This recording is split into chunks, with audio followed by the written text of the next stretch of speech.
Happy holidays and Merry Christmas everyone, my name is Aaron and welcome back to my YouTube channel. My channel is all about skincare and product reviews.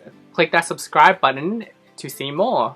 And follow me on Instagram, I'll leave the link below in the description box. Last week I made a video on a vitamin C serum. It was the Ordinary Scorpal Glucoside Solution 12%. Check it out, I'll leave it in the card above. Welcome to my final video of the year. As you can see from the title, it is a year of empties. You might be wondering why I'm doing a year of empties rather than monthly empties. And that's because I don't go through my products fast enough. And also I completely forgot and that's why I didn't do any monthly empties. So let's start with cleansers today. These are all the cleansers that I've gone through this year. They're quite big bottles. So I roughly used this one in the first half of the year, and then this one I recently finished, and it was the second half of the year. They are both soy-based foam cleansers. This one is good for just general cleansing. It's good for removing makeup and sunscreen. This one is the premium version. This one has soybean ferment as well as retinol derivatives, so it's very good for your skin. So for toners, I went through two. This one I went through early in the beginning of the year. It is a soybean-based toner, same as the cleansers. It was really good for brightening and hydration. And then this one, which I made a review on as well, is a witch hazel toner, which was good for calming my inflamed skin. This one took me ages to get through it because it is half a litre. So, and I also put this in a spray bottle, which made me go through a little bit quicker. So when I was doing my toners, I sort of forgot one that I tried, which is the Innisfree Jeju Orchid Skin. Skin is another word for toner, and it's a very popular term in Korea. So this one's meant to be good for like anti-aging, firming the skin, reducing the appearance of like wrinkles, skin tone, texture. It's meant to be very moisturizing as well. But it also had a lot of fragrance, so I don't think I'll be getting the full size of this one. And then essences, I only went through one essence, and that was the Missha First Treatment Essence. This took me forever to get through. So the Missha First Treatment Essence was my only essence of the year. It contained a lot of fermented ingredients, niacinamide, as well as lactic acid, so it was really good for brightening. Definitely recommend this one. So in terms of serums, these are all the ones that I've used this year. Well, these are the boxes. These are the serums. So let's go through them. So the serums that I used for hydration were all three of the hyaluronic acid ones. There's the one from The Ordinary. There's my Holy Grail of 2018, the Hylamide Low Molecular Hyaluronic Acid. And then from Niod, there is the Multi-Molecular Hyaluronic Complex. All three of these did a pretty good job at keeping my skin hydrated throughout the year. And then there's also the Buffet, which is a multi-peptide serum for fighting the signs of aging as well as firming the skin. And then I have the Scorpal Glucoside, which I mentioned earlier in the video. And then this is not an empty, but it has expired. It is the Grand Active Retinoid Emulsion 2%, which is what I use for anti-aging, cell turnover, collagen production. I'm still using it. I bought a new bottle, so I'll be making a review on this one in the future. After the serums, there is just the Laneige Essential Balancing Emulsion. I use these throughout winter and a little bit during spring, and they kept my skin nice and hydrated. However, I don't think I'll be getting these again. They do have a lot of fragrance. After my emulsions, there is my moisturizers, which are these four here. There is the Tony Moly Green Tea Lotion. I actually quite like this one, but I will be trying other ones, so I don't think I'll be repurchasing this one. There is also the Kiehl's Ultra Facial Cream. This is sort of my go-to cream for winter. I definitely think this is one worth getting.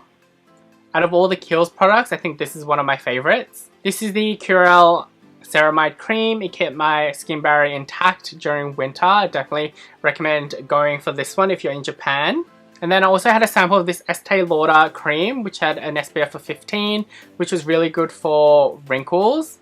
But I can't afford Estee Lauder, so this tiny one is the only thing I'll be trying from them. So the next category is eye creams. So I tried the Neutrogena Rapid Wrinkle Repair Eye Cream. It also has retinol in it. Retinol is good for cell turnover, so it's good for collagen production and anti-aging. But I found that the retinol in this eye cream was a little bit strong for me. It definitely caused a lot of irritation and I don't think my skin was used to it. So I don't think I will get this one again either. So the last category in terms of skincare are sunscreens. So I have 3 here from Japan and then 3 of these ones are the ones I got in Australia. I have here the Biore UV Aqua Rich Watery Essence. It's a very popular one. It's SPF 50 PA quadruple plus. The only downside with this one is that it has a lot of alcohol in it and it's also not waterproof. So if you're in a sort of humid environment or you sweat a lot, I definitely don't recommend this one. But I also heard that it's good under makeup, so if you are someone that wears makeup, then this one's a good way to go. And then the other 2 Japanese ones are the Anessa ones. Anessa is a very popular brand for sunscreen in Japan. I have the SPF 35 PA triple plus and then an SPF 50 PA quadruple plus. So this one here, the SPF 35, is meant to be great for people with sensitive skin. My only issue with this one was that it dries down super matte. So it wasn't really good for my skin type. I feel like my skin was a little bit dry when I used it. And then the Anessa SPF 50 plus was very good. I definitely recommend it. If you're in Japan, I definitely recommend getting this one or the gold one. I also have the gold one to try when I finish my current sunscreen. This one here, I didn't find that it was like super drying or mattifying. So if you have dry skin, I definitely recommend this one. And then the 2 Western sunscreens that I've tried was the Neutrogena Ultra Sheer Fluid, which is a SPF 50 broad spectrum sunscreen. And then there's also the Sunsense Anti-Aging Face sunscreen as well. It's also SPF 50 plus with broad spectrum protection. The only issue I had with this one was that I found it super irritating and it was also like burning when I used it. So I didn't actually finish this one. I think I might give it away. It's actually pretty full. But no matter where I put this on my skin, it is super burning. Like I tried it on, I definitely cannot use this on my face. I use this on my arms and my legs and like I used it as a body sunscreen. My body did not like it, so I definitely don't recommend this one. With the Neutrogena one, this is very affordable. It was only like $12. And it is definitely something that I would recommend. I didn't have like a super irritating experience with this one. The Neutrogena one does cause my skin to get a little bit warm when I first apply it on, but that dissipates after a while. My one issue is that this sort of moves around once I apply it.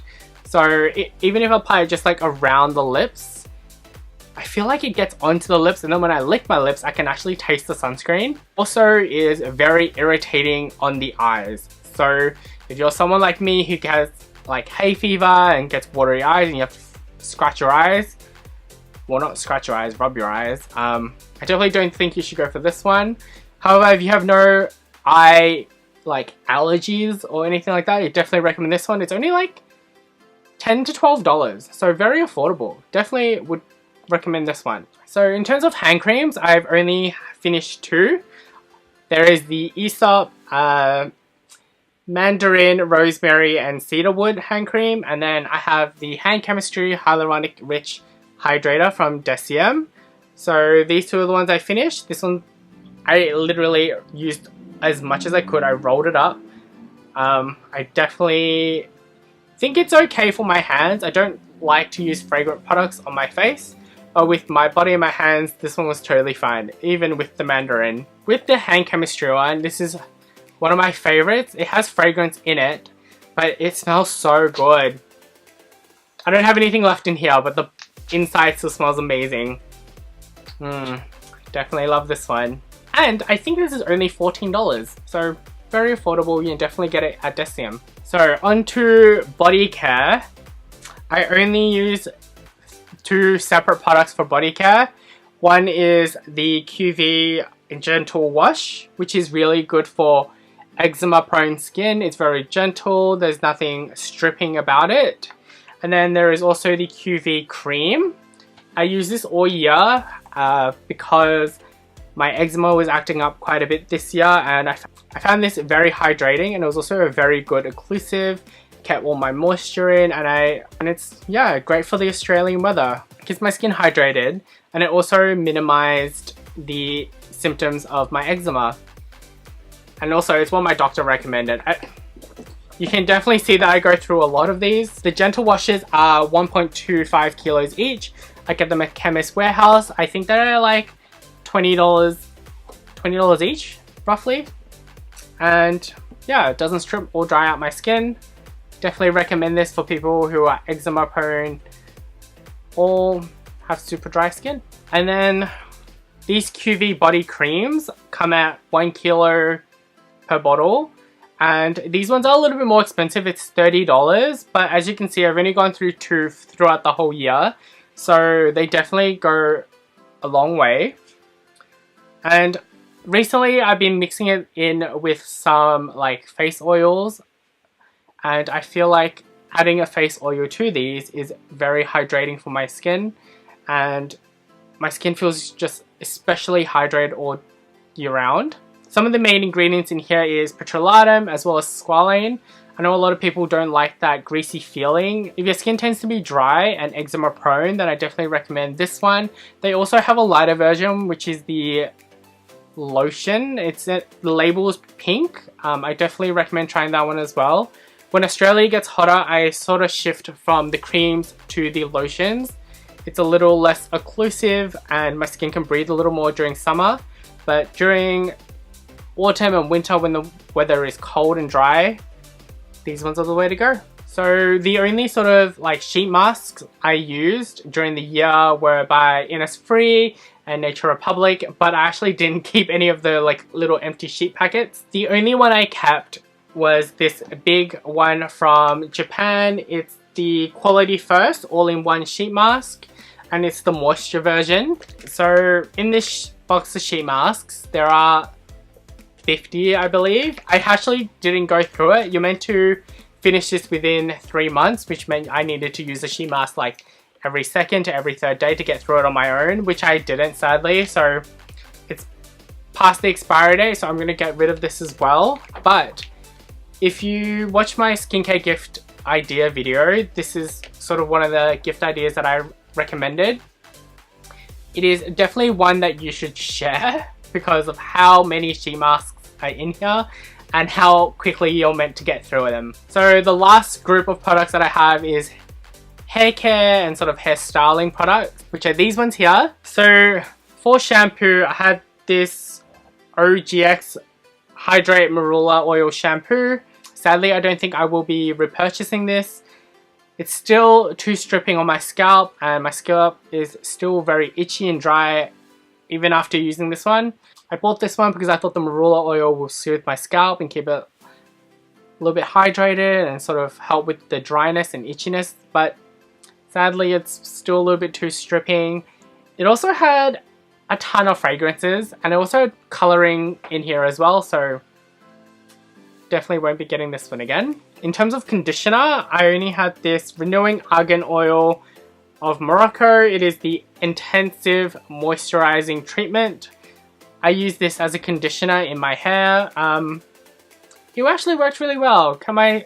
You can definitely feel the difference when you use this one, but I don't think it is good for my scalp either, so I won't be repurchasing this. And then in terms of oils, I have this Garnier Futurist Slick and Shine Anti-Fizz Serum. It's meant to have Moroccan argan oil in here as well, but it also has a ton of fragrance in here, and I really don't like it. It doesn't like nourish the scalp at all or my hair. It just feels like a bunch of silicones, which is what is one of the main ingredients. So I definitely won't be repurchasing this one either. And then the last two products is my styling. So there's this John Frieda Luminous Volume Mousse and this Amos Professional Matte Power Wax. I definitely like these two. With my Asian hair, nothing really holds it up all day long. However, this wax definitely did it. The only issues that I had with it was that it takes a lot of like washing to get the wax out of your hair, and since it's so strong as a wax, when you're applying it into your hair, it actually pulls out quite a bit. I find that it like rips my hair out of my scalp. But if you want something that's strong hold and long lasting, this is the way to go. If you want to get this in Australia, you can typically get this at Korean hair salons. This is where I got mine. It is a little bit expensive. It's like, I think I paid around $30 for it. But I use this for the whole year and you don't need much, so maybe it's worth it. And then with the mousse, I use the mousse as sort of like a pre-styler. I would wet my hair and I would add the mousse into my hair, blow dry it, sort of straighten it, and I'll pull it back to keep it sort of up, and it definitely works. This John Frieda one is a sort of like drugstore brand. You can get this at Chemist Warehouse, and I believe it's pretty affordable as well. So that's it. This is my last video of 2018. I really hope you enjoyed me going through the products and everything that I've used this year. I know the video was a little bit messy, but I wanted to try doing something a little bit less structured. I usually write a full script for my videos, and I think occasionally that can be a little bit boring for people. So this is just me filming straight to a camera without a script and just me talking about the products. Also, I wanted to wish everyone a happy new year. Stay safe, take care of each other. I know a lot of people will be drinking over the holiday season. You know, take care of your friends and your family, and also make sure they take care of you. Don't drink and drive, and yeah, I'll see you in 2019. Thank you for watching my videos this year. I know so far I only have a small amount of subscribers, but I really appreciate each and every one of you. This has been an absolute new experience for me. I've never ever spoken in front of a camera and put it on the internet. Definitely learning a lot about me and about skincare, so stick around for more of that next year. I'll be trying to post at least once a week, every week for 2019. Stick around for the skincare videos and reviews, so please subscribe. And also follow me on Instagram and Twitter. It's the best way to get in contact with me, and I'm going to try and be a better YouTuber. Thanks for watching today's video. Take care. Once again, Happy New Year. And I'll see you in 2019. Bye!